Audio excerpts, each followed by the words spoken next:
The penguin is not a villain. He's a psychological blueprint of power. What if I told you the penguin isn't evil? He's accurate, not just as a character, but as a perfect reflection of how the human brain chases power, respect, and survival. That's why the penguin feels real. That's why his rise is uncomfortable to watch. And that's why so many people secretly relate to him. Because deep down, the penguin is how the human mind behaves when it feels ignored. Most villains want chaos. The penguin wants control. The penguin, we don't see a cartoon criminal. We see a man who observes more than he speaks, waits. Instead of rushing, builds power quietly. And that taps into a very real psychological pattern. The human brain doesn't crave violence first. It craves status and safety. When people feel overlooked, disrespected, or underestimated, their brain activates a survival response. If I can't be admired, I'll be feared. The penguin is the product of that mindset. Psychologists call this compensatory dominance. When someone feels small for too long, their brain overcorrects. Instead of seeking approval, they seek leverage. That's why the penguin doesn't rush into fights. Lets others underestimate him, uses patience as a weapon in real life.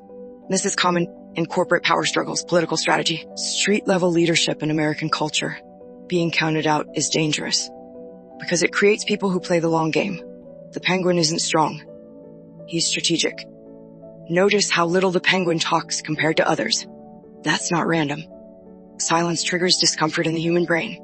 Neuroscience shows that when silence stretches, people reveal more fear. People misjudge intentions. People lose emotional control. Silence creates psychological dominance. That's why interrogators use it, negotiators use it, and leaders who last use it. The penguin doesn't fill silence. He lets other people expose themselves, and the American audience recognizes this instinctively because power in the real world often looks quiet. The penguin doesn't want chaos. He wants predictability. The human brain hates uncertainty. It would rather accept a bad system than live in an unpredictable one. That's why people follow flawed leaders, dangerous systems, even criminals, as long as they provide structure. The penguin understands this. He doesn't promise goodness. He promises order. And psychologically, order feels safer than morality. That's a hard truth, especially in modern American society. Here's the uncomfortable part. We don't root for the penguin because he's right. We root for him because he was ignored. He was underestimated. He was treated as disposable. The human brain naturally sides with the underestimated survivor. It's the same reason Americans love underdog stories, anti-heroes, characters who climb without permission. The penguin feels heroic.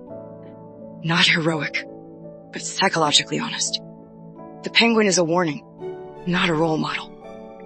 He shows what happens when ego replaces empathy, survival replaces morality, power replaces connection. Unchecked, ambition doesn't explode loudly.